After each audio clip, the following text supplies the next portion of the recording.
Welcome back to Ramble Gaming. Today, we are going to celebrate the start of the Tears of the Kingdom week, release week, with my Zelda tier list. It's just me again, as it has been, and as it probably will be for a little while still. We're going to go through the Zelda games on my personal tier list. Now, as a disclaimer, I have not played all of these games. I've played probably 90% of them, 80% of them. I suck at 2D Zelda. I'm getting better. I'm trying, but I'm not great at them. So that'll probably influence the thing a bit. You can follow the guy who made this if you want. So let's start. We'll go in game order, alright? So we have Zelda 1, alright? And this is The Legend of Zelda. This game is kind of tough to go to if you didn't play it as a kid. It's very obtuse. There's not a whole lot of guidance there, which is cool in its own way. I mean, it's a prototype for Breath of the Wild, wherever it is. There it is. Yeah. Yeah, I enjoy this game a lot. Is what I'd say if I could play it. But I suck at it. So, I'm gonna put it... See, I don't know. Zelda 1... Where are you supposed to put Zelda 1 in this kind of thing? Because, it's the first game in this series. It started off a lot of the Zelda things. But I suck at it. And I really can't play it very well. I mean, you saw if you watched the classics. Watch the classics, Legend of Zelda. So I guess we'll just put it in C. Because it does a lot of good, but it's also really obtuse to play. So, yeah. For a game that's even harder to play, we got Zelda 2, The Adventure of Link. Not The Legend of Zelda. It's the one Zelda game on this to not be The Legend of Zelda. It's just Zelda 2. And I gotta be honest with you guys. I don't really care for this game that much. It's incredibly difficult and weird. If it wasn't a Zelda game, I'd probably like it more. But as a Zelda game, yeah, maybe one of the worst. If not. It's not the worst, but it's not great. Alright, let's move on to a game I like a lot more. Legend of Zelda: A Link to the Past. This is another 2D Zelda game. It's honestly, I think one of the 4 most influential Zelda games. Alright, sorry about that little cut there. I had to take a call.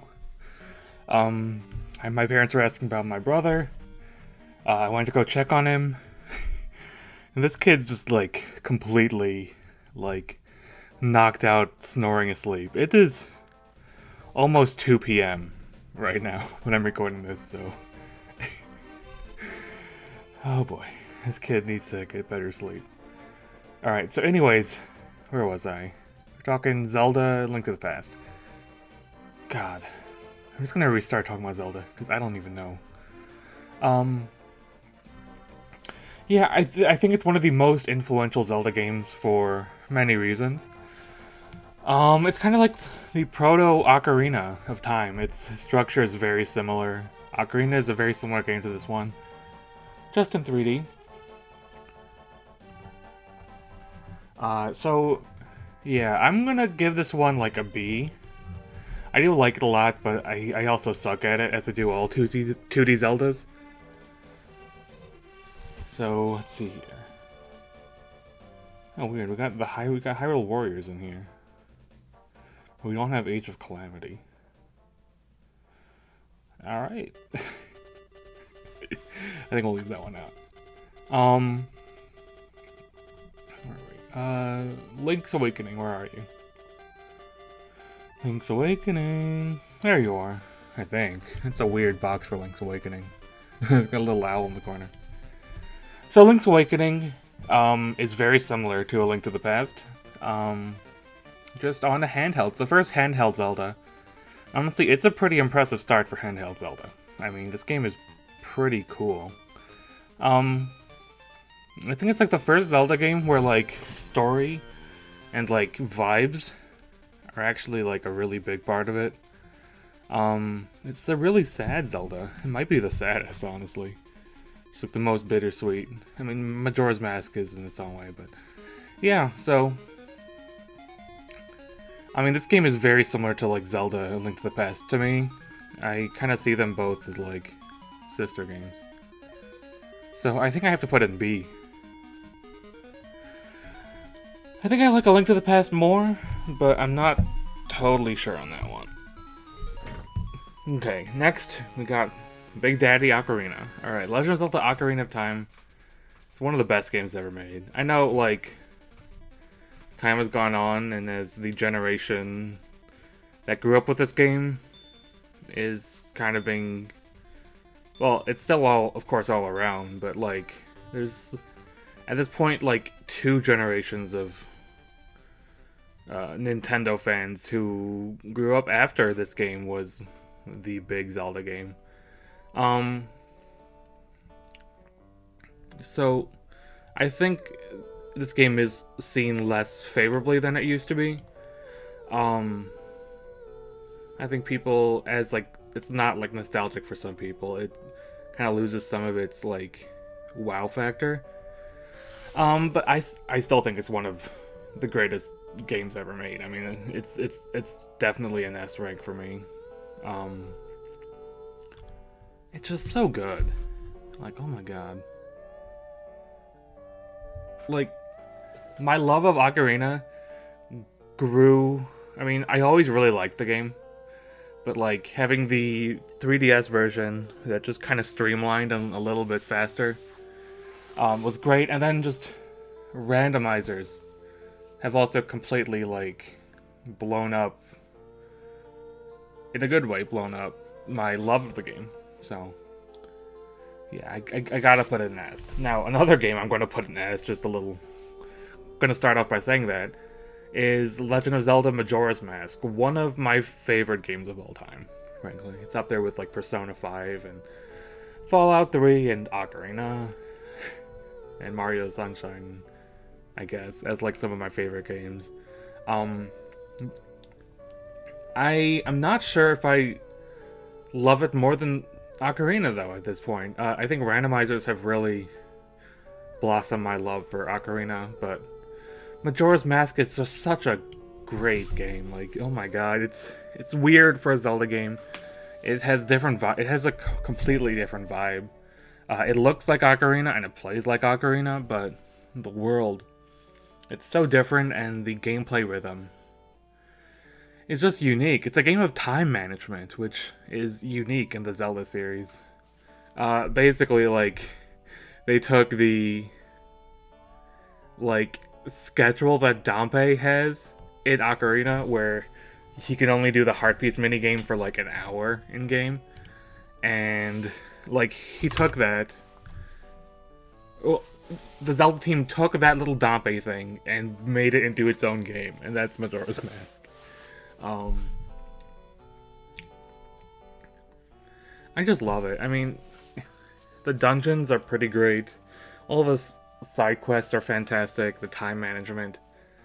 It's a lot to take in, and it's not for everybody. I do get that, but for me, it's definitely for me. So I've got to give it an S rank. Alright, so now we move on to the Oracle games. I've never played them. I'm looking forward to trying them at some point, but I have not yet, so these aren't being included.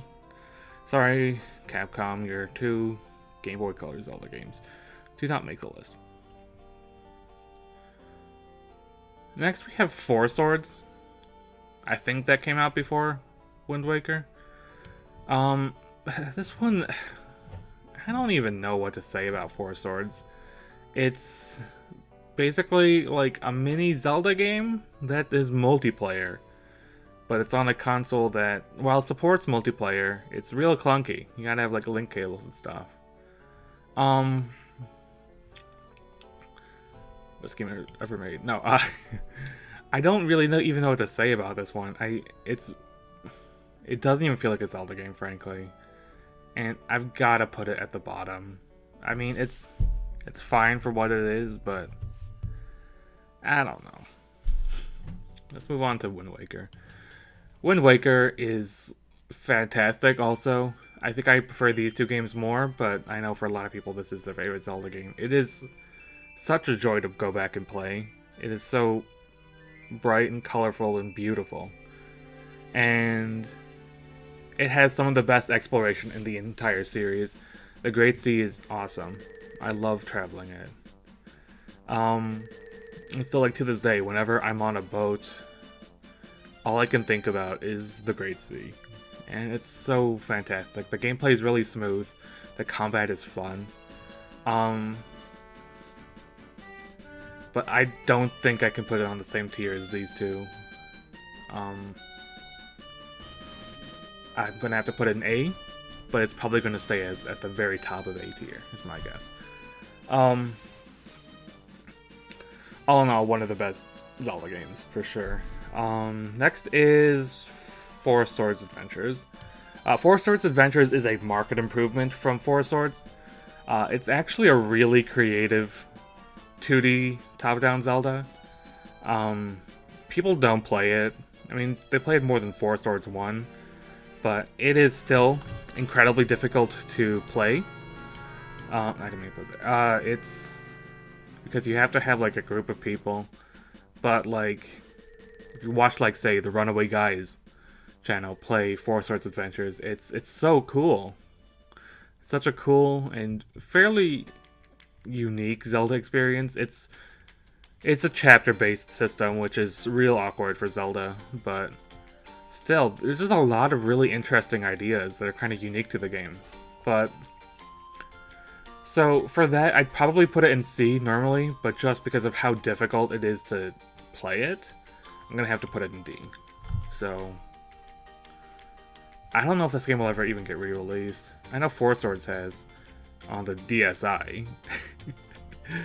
I don't think I can put it much higher than D though.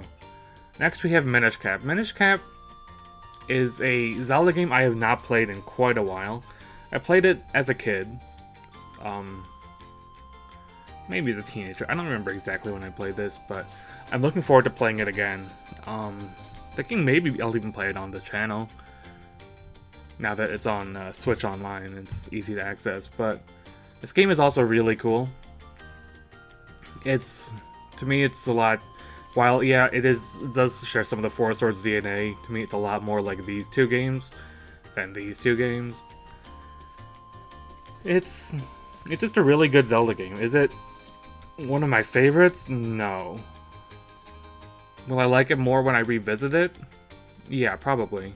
But for now, I think I'm going to put it at the bottom of B tier. I do really like it, though. Next would be Twilight Princess. Twilight Princess is an interesting Zelda game. So, it was basically Nintendo's response to the backlash to the graphical style of the Wind Waker. And while the Wind Waker has aged like a fine wine, Twilight Princess I don't think has aged as well. The graphical style is pretty muddy and rough. The gameplay though, I like it a lot. I don't like it as much as these three, that's for sure. The dungeons are really good. I'll give it that. I love the dungeons. The beginning of the game just drags on and on and on. It takes hours to get to the Forest Temple, the first dungeon in the game. It's just a lot. It also doesn't do exploration as well as most of the other 3D Zeldas. But I do really like its world. I think its world was probably my favorite Zelda map until a certain later game that we'll see. But I'm going to put this, I think, at the top of B tier. I may upgrade it to A. We'll see. But for now, I think it's going to be top of B. Yeah. I need to revisit it, though. It's been a few years since I've played it. Oh, Phantom Hourglass, you're next. This game is a fairly important Zelda game. Actually, it kind of like reinvigorated the series in Japan, I guess. It sold incredibly well there and showed that handheld Zeldas can still perform well. Um, but this game is rough. The gameplay is weird. The Temple of the Ocean King is truly terrible. It's everything. It's like specifically made for me to dislike it. I feel like it's been a while, but I just hated it so much. I hate the stealth. I hate the repetition. I hate the phantoms. It's just not as great as the others, and it doesn't look good. It looks real ugly. But do I put it in E though? That's what I'm not sure about. It might just be D. I don't know though. This one's rough. Yeah, I think I'll put it at the bottom of D tier. Yeah, it's just not my thing. Next we have Spirit Tracks. This game is a direct sequel, basically, in gameplay style to Phantom Hourglass. It's not a direct sequel in terms of like timeline. It's in the same timeline as Phantom Hourglass, but takes place quite a bit after. And this one is kind of a weird Zelda game. They did improve a lot of the issues I had with Phantom Hourglass. The repeated dungeon is nowhere near as bad. The exploration's more fun, the music's better. The train is kind of weird. I don't know. This game, I think I'm gonna have to put it in like C tier. Because it is definitely better than Phantom Hourglass, but I also have like no desire to go back and replay it, you know? I know some people prefer Phantom Hourglass to Spirit Tracks, but I don't totally get why. Next is Skyward Sword. Probably the most divisive 3D Zelda. So, actually Breath of the Wild might be. I'll get to that. But, so, Skyward Sword is a Zelda game that emphasizes story a lot more than is normal for Zelda. It made Link very expressive, like almost more so than Wind Waker, I think. Maybe as much as Wind Waker. But its exploration really struggled compared to the others in the series. It is very linear. It is the most linear 3D Zelda by a country mile. But I will say the like puzzles and some of the like gameplay loop, not gameplay loop, the like gameplay, just like the gameplay of the game, I think is actually pretty good. I'm going back and replaying it right now. I'm approaching the third dungeon, and I'm finding myself actually really enjoying it. I think the first area, the Faron Woods, kind of wasn't great, but I really liked Eldin, and I'm really liking the desert. So, it's my first ever time revisiting this game since I played it at launch. But yeah, I've kind of neglected to mention it until now, but the controls are real rough. They're not for everybody. A lot of people really hate the motion controls. And that's really this game's bread and butter. But I do really like it. I think I'm gonna put it probably between these two in B tier. I think in an earlier time I probably would have put it in like C or even D tier, but it is growing on me over time. So next, close to the end, we have A Link Between Worlds, which is basically a direct sequel to A Link to the Past with some key differences. It's mostly the same world. It definitely uses your memories of A Link to the Past beneficially. I think it's a good sequel. It was originally going to be a remake to A Link to the Past, but I'm glad they went in a different direction. And this was the first Zelda game. This was kind of like the precursor to Breath of the Wild, where they're trying to like refigure out the series in a way. You can do the dungeons in any order, and you rent out the items, which is really interesting. But I don't care for it too much. I should revisit it. It just didn't like hook me really. I'm gonna have to put it like probably top of C tier, but I do understand a lot of people really like it. Triforce Heroes is another Zelda game I haven't played. Just, it doesn't really appeal to me. I don't think it appeals to a lot of people. It's by far the worst selling Zelda game. Kind of stop saying all the time. It's just a crutch. Hyrule Warriors, I love Hyrule Warriors, but I don't think it's really a Zelda game. It's a Dynasty Warriors game with a Zelda skin. So lastly, we're going to do Breath of the Wild. Breath of the Wild is just kind of one of those games that just come like once in a generation and they kind of just blow your mind, you know? A lot of people don't really mesh with Breath of the Wild. Now most people think it's like a masterpiece.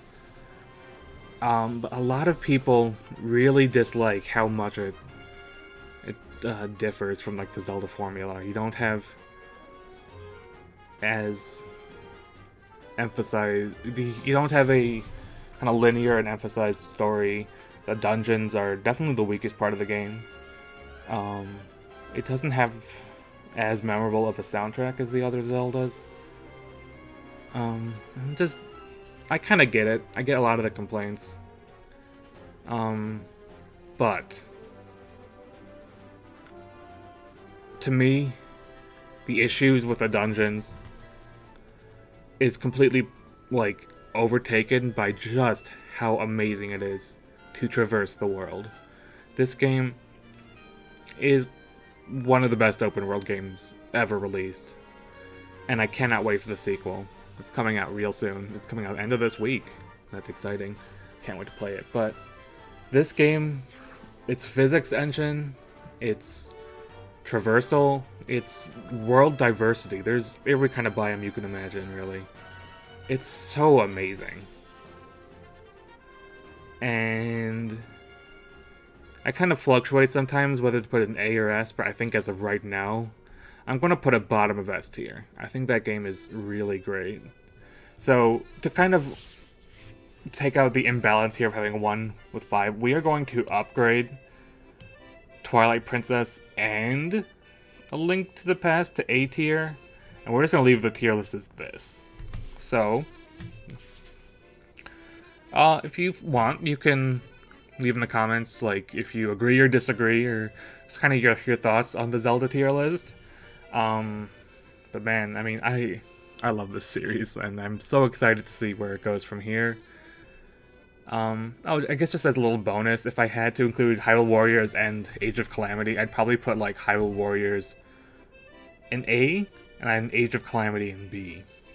But I do like both of them a lot. I guess I haven't played the CDI games.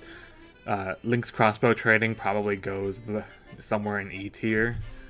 Just because it's not a Zelda game, it's just kind of a Zelda-skinned thing. And those are really all the Zelda games. I mean, I'm trying to think if there's, like, other, like, spin-offs, really. I guess you have, like, the Tingle games, but obviously I've never played those. They never came out here. Gotta stop saying, So, as far as, like, remakes go, I really like the Link's Awakening one. Performance issues aside. Ocarina and Wind Waker HD are great. Twilight Princess HD is also pretty good, but it doesn't change that much. Neither does Skyward Sword HD. It's basically just Skyward Sword with a fresh coat of paint.